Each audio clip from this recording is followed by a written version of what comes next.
Praise the lord. భారతదేశ ప్రజలందరికీ ప్రభువైన యేసుక్రీస్తు నామములో వందనాలు, శుభాలు, దైవాశీస్సులు. గడిచిన కొన్ని వారాల క్రితం మరి సుప్రీంకోర్టు ఒక తీర్పును జారీ చేస్తూ దళిత క్రైస్తవులు ఎస్సీ హోదాని కోల్పోతారు అని ఒక తీర్పుని ఇవ్వటం జరిగింది. దీని విషయమై మరి తెలుగు రెండు రాష్ట్రాల్లో చాలా దినాల నుంచి చర్చ జరుగుతూ ఉంది. అయితే దళిత క్రైస్తవులు దీని విషయంలో భయపడనక్కర్లేదు. ఎందుకు అంటే సుప్రీంకోర్టు ఇచ్చిన తీర్పు చాలా అమానుషం. రాజ్యాంగానికి, ఆర్టికల్స్కి విరుద్ధంగా ఒక తీర్పు వెలువడింది. వాస్తవానికి 1915 యాక్ట్, ఆనాటి రాష్ట్రపతి బాబు రాజేంద్ర ప్రసాద్ గారు ఇచ్చిన ఆ ఆర్డినెన్స్ని వీళ్ళు సకాలంలో దాన్ని అమెండ్మెంట్ చేయలేకపోయారు. వాస్తవానికి ఆర్టికల్ 123 ప్రకారం ఒక రాష్ట్రపతి ఏదైనా ఆర్డినెన్స్ ఇచ్చినప్పుడు ఆర్డినెన్స్ని 6 నెలల లోపులోనే దాన్ని చట్టబద్ధం చేయాలి. కానీ 1950 యాక్ట్ ఏదైతే రాష్ట్రపతి బాబు రాజేంద్ర ప్రసాద్ ఆ ఆర్డినెన్స్ చేశారో దాన్ని వీళ్ళు చట్టబద్ధం చేయలేకపోయారు. కానీ ఈరోజు సుప్రీంకోర్టు ఆ 1950 యాక్ట్ని చూపిస్తూ ఎవరైతే ఎస్సీ వారి క్రైస్తవులుగా మారారో వారికి ఉన్న హోదాలను తీసివేస్తున్నాం అన్నట్లుగా ఒక తీర్పునివ్వటం జరిగింది. వాస్తవానికి ఈ 123 ఆర్టికల్ ప్రకారం రాష్ట్రపతి ఒక నిర్దిష్టమైన ఆలోచనలు తీసుకొని ఎవరైతే ఈ ప్రజాక్షేమం కోరి గవర్నర్ ఆధీనంలో, గవర్నర్ యొక్క సహకారంతో రాష్ట్రపతి కొన్ని ఆర్డినెన్స్లు ఇచ్చే అవకాశం ఉంటుంది. అయితే ఎప్పుడైతే ఈ రాష్ట్రపతి అయిన బాబు రాజేంద్ర ప్రసాద్ గారు ఆర్డినెన్స్ ఇచ్చారో అది 6 నెలల లోపలనే అమెండ్మెంట్ చేయలేదు. కానీ అది చేయలేకపోయారు. విషయానికి వస్తే దేవుని బిడ్డారా, మీకు ఒక మంచి విషయాన్ని చెప్పాలని మేము ముందుకు వచ్చాను. ఒకవేళ ఏదైనా అత్యవసర పరిస్థితుల్లో రాష్ట్రపతి ఏదైనా ఒక ఆర్డినెన్స్ కానీ ఆర్డర్ కానీ చేసినప్పుడు దాన్ని పార్లమెంట్లో సమావేశాల్లో మెజారిటీ ఆఫ్ ది పీపుల్ దాన్ని ఆమోదించాలి. అది కూడా ఆర్డినెన్స్ చేసిన 6 నెలల లోపలనే దాన్ని ప్రతిపాదన చేసి దాన్ని చట్టబద్ధం చేయాలి. కానీ 1950 యాక్ట్ అలాగా చేయబడలేదు. కానీ దాన్నే చూపించి అది వ్యాలిడిటీ అయిపోయింది. దాన్నే చూపించి ఈరోజు సుప్రీంకోర్టు జడ్జిమెంట్ ఇవ్వటం చాలా శోచనీయంగా ఉంది. వాస్తవానికి ఆర్టికల్ 341 ప్రకారం ఒక బడుగు బలహీన వర్గాల్లో ఎవరైతే ఉన్నారో ఒక వ్యక్తిని కులం మార్చాలి అంటే వాళ్ళకున్న సామాజిక, ఆర్థిక పరిస్థితులను బట్టి ఒక వ్యక్తిని ఒక కులంలో నుంచి ఇంకో కులంలోనికి మార్చే అవకాశం ఆర్టికల్ 341 మనకి కల్పిస్తూ ఉంది. ఇలాగా కొన్ని సందర్భాల్లో కొంతమందికి జరిగింది. వాళ్ళ ఆర్థిక పరిస్థితులతో నలిగిపోతున్నారు, సామాజికంగా వివక్షను ఎదుర్కొంటున్నారని వారిని ఎస్సీల్లోకి మార్చడం లేదా కొన్ని కులాల్లోనికి మార్చడం జరుగుతూ వచ్చింది. ఎందుకంటే వాళ్ళకి కొంత రిజర్వేషన్లు ఏర్పడతాయి. 341 ప్రకారం రిజర్వేషన్లు కూడా వాళ్ళకి ఇవ్వబడతాయి కనుక దాని ద్వారా కొంచెం వాళ్ళు అప్లిఫ్ట్ అవుతారని ఆర్టికల్ 341లో ఇది రాయబడింది. అయితే ఈరోజు సుప్రీంకోర్టు ఇచ్చిన తీర్పు చాలా అమానుషంగా ఉంది. ఎందుకంటే ఎవరైతే ఉన్నారో వాళ్ళు క్రైస్తవులుగా మారారు అని చెప్పి వాళ్ళకున్న రిజర్వేషన్లు తీసేసి అలాగే వాళ్ళకున్న ఎస్సీ ఎస్టీ అట్రాసిటీ కేసు పెట్టే హక్కును కోల్పోతారని సుప్రీంకోర్టు జడ్జిమెంట్ ఇవ్వటం జరిగింది. కానీ ఆర్టికల్స్లో ఎక్కడా అలా చెప్పలేదు. మతం మారితే వాళ్ళకున్న హోదాను కోల్పోతారని ఏ ఆర్టికల్లో రాయబడలేదు. ఇంకా ఆర్టికల్ 14, ఆర్టికల్ 15 ప్రకారం లింగ, కుల, మత భేదాలు లేకుండా అందరికీ సమానమైన హక్కులు కల్పించాలని ఆర్టికల్ 15 చెప్తా ఉంది.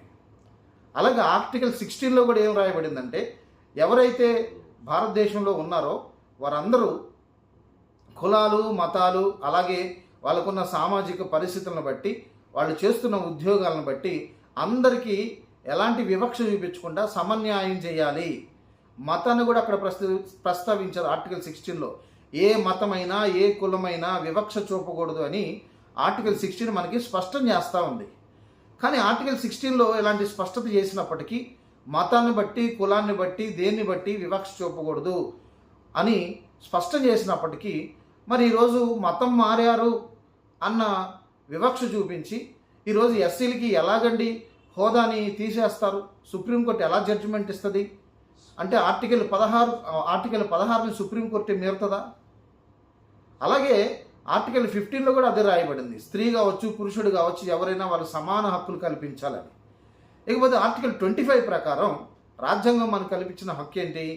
ఎవరికి నచ్చిన మతాన్ని వాళ్ళు అవలంబించుకోవచ్చు, ఏ కులస్తులైనా సరే అని మత స్వేచ్ఛ రాజ్యాంగం మనకు కల్పించింది.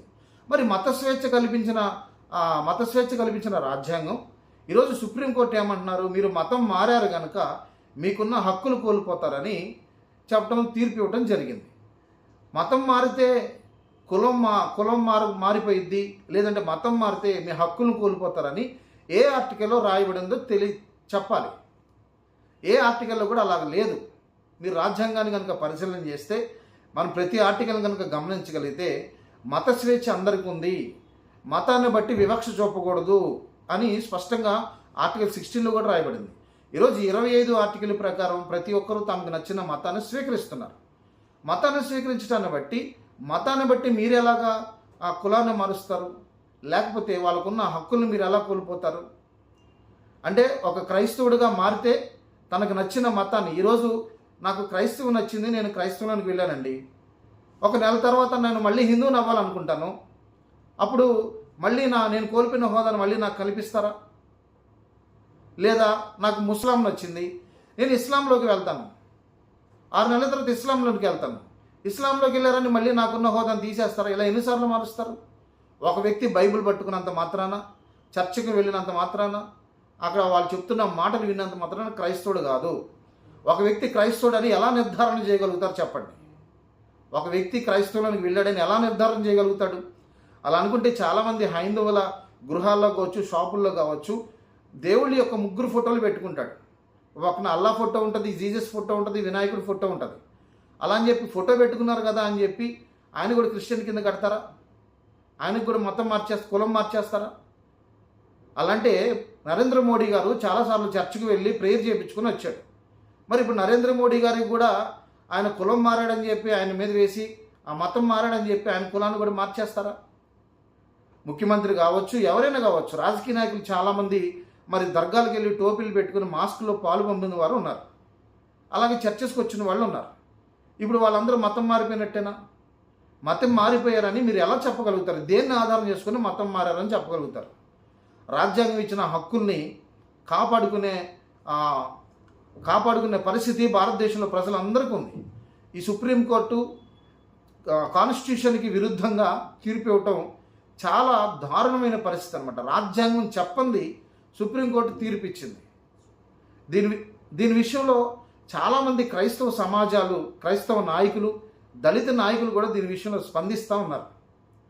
మొన్న మందా కృష్ణమాదిక్ గారు కూడా దీని విషయంలో స్పందించి, ఇది చాలా దారుణం, దళితులు క్రైస్తవులోనికి మారితే వాళ్ళ హోదాను ఎలా తీసేస్తారు, దీని విషయంలో మేము ఖచ్చితంగా స్పందిస్తాము, న్యాయ పోరాటం చేస్తామని మందా కృష్ణమాదిక్ గారు కూడా మాట్లాడటం జరిగింది. ఆయనే కాదు, ఇంకా చాలామంది ఐఏఎస్లు, ఐపీఎస్లు కూడా దీని విషయంలో స్పందించారు. అయితే భారతదేశంలో ఉన్న ప్రజలందరూ, దళిత క్రైస్తవులు ఎవరూ దీని విషయంలో భయపడనక్కర్లేదు. ఎందుకంటే ఈ విషయాన్ని సుప్రీంకోర్టు ఇచ్చిన అన్యాయపు తీర్పుని మళ్ళీ మనం రాష్ట్రపతి దగ్గరికి తీసుకెళ్ళగలిగితే రాష్ట్రపతి మళ్ళీ కొత్త ఆర్డినెన్స్ ఇచ్చే అవకాశం ఉంది. రాష్ట్రపతిని ప్రజాక్షేమం కోసమే గవర్నమెంట్ ఉంది, కానీ government to the people, by the people, for the people, ప్రజల వలన, ప్రజల చేత, ప్రజల కొరకు గవర్నమెంట్, అందులో గవర్నమెంట్ కొరకు కాదు. ఈ విషయాన్ని అందరూ గమనించాలి. ఖచ్చితంగా అందరూ నాయకులు, దళిత నాయకులు, క్రైస్తవ నాయకులు అందరూ దీని విషయంలో స్పందించి దీన్ని రాష్ట్రపతి గారి దృష్టికి తీసుకెళ్ళి ఈ సుప్రీంకోర్టు ఇచ్చిన అన్యాయపు తీర్పుని విషయమై మనం స్పందించినట్లయితే ఖచ్చితంగా రాష్ట్రపతికి హక్కు ఉంది. కొన్ని ఆర్డినెన్స్ చేసి కొన్ని ఆర్డర్లు ఇచ్చే అవకాశం రాష్ట్రపతి గారికి ఉంది కనుక గవర్నర్ ద్వారా దీన్ని రాష్ట్రపతి దగ్గర తీసుకెళ్ళినప్పుడు ఖచ్చితంగా న్యాయం జరుగుతుంది. ఎందుకంటే రాజ్యాంగానికి విరుద్ధంగా ఏ తీర్పులు చేయడానికి సుప్రీంకోర్టుకి అధికారం లేదు. ఉన్న చట్టాలను తీసివేయడానికి లేదు, ఉన్న ఆర్టికల్స్ని తీసివేయడానికి లేదు, కొత్త కలపడానికి లేదు. ఏదైనా సవరణ చేసుకోవచ్చు అంతే. అప్పుడప్పుడున్న పరిస్థితులను బట్టి, సామాజిక ఆర్థిక పరిస్థితులను బట్టి సవరణ చేసే అవకాశం ఉంది, కానీ తీర్పుల్ని, ఆర్టికల్స్ని శాంతం కొట్టేసే హక్కు సుప్రీంకోర్టుకి లేదు. దీని విషయంలో ఖచ్చితంగా భారతదేశ ప్రజలందరూ, దళితులందరూ న్యాయ పోరాటం చేయాలి. ఎందుకంటే ఇప్పుడు దళితులు క్రైస్తవులోనికి మారారు కాబట్టి వాళ్ళ హోదాను కోల్పోతారంటే, మరి భారతదేశంలో చాలా కులాల వారు యేసుక్రీస్తుని వెంబడిస్తూ ఉన్నారు. దాంట్లో బ్రాహ్మణులు ఉన్నారు, ఓసీలు ఉన్నారు, బీసీలు ఉన్నారు, అందరూ ఉన్నారు. అన్ని కులాల వారు యేసుక్రీస్తుని అంగీకరించిన వారు ఉన్నారు, ఆ మతాన్ని స్వీకరించిన వారు ఉన్నారు. ఒకవేళ దళితులు కనుక ఎస్సీల్లోకి మారితే వాళ్ళు మతంలోకి మారారు కనుక వాళ్ళ హోదాను తీసేయాలంటే మరి భారతదేశంలో ఉన్న అన్ని కులాల వారు కూడా, చాలామంది కులాల వారు కూడా యేసుక్రీస్తుని వెంబడిస్తున్నారు కదా, ఇప్పుడు వాళ్ళ కులం కూడా మారుస్తారా? దీనికి సమాధానం చెప్పాలి సుప్రీంకోర్టు వారు. అలాగే ఇప్పుడు వాళ్ళకున్న హోదాలు కూడా తీసేస్తారా? రాజ్యాంగంలో ఎక్కడా మతం మారితే కులం మారిపోయిద్దని కానీ వాళ్ళకున్న బెనిఫిట్స్ని కోల్పోతారు కానీ ఏ ఆర్టికల్లో చెప్పలేదు. ఇది కేవలం 1950 యాక్ట్ దీన్ని బూచీగా చూపించి సుప్రీంకోర్టు ఈ అన్యాయపు తీర్పు ఇవ్వడం జరిగింది. కాబట్టి దీని విషయంలో దళిత క్రైస్తవులకి న్యాయం జరిగింది. ఎవరు దీని విషయంలో టెన్షన్ పడ అవసరం లేదు, భయపడ అవసరం లేదు. ఇప్పటికే చాలామంది క్రైస్తవ నాయకులు కదిలారు, దళిత నాయకులు కదిలారు. ఖచ్చితంగా దీన్ని రాష్ట్రపతి దృష్టికి తీసుకువెళ్తాం. రాష్ట్రపతి గారు దీని విషయంలో ఖచ్చితంగా స్పందిస్తారు. రాష్ట్రపతి చేతుల్లోనే ఇదంతా ఉంది. ఏదైనా చేయాలి, ఒక ఆర్డర్ చేయాలన్నా, ఆర్డినెన్స్ ఇవ్వాలన్నా రాష్ట్రపతి చేతిలో ఉంది కనుక భారతదేశ దళిత క్రైస్తవులు ఎవరు భయపడొద్దు. మీకు ఇచ్చిన బెనిఫిట్స్ మీరు ఎక్కడికి కోల్పోయే అవకాశం లేదు. ఇది సుప్రీంకోర్టు 1950 యాక్ట్ ప్రకారం చెప్పిన తీర్పే కానీ ఇది చట్టబద్ధమైన తీర్పు కాదని నేను తెలియపరుస్తూ నా మాటలు ముగిస్తున్నాను. Praise the lord.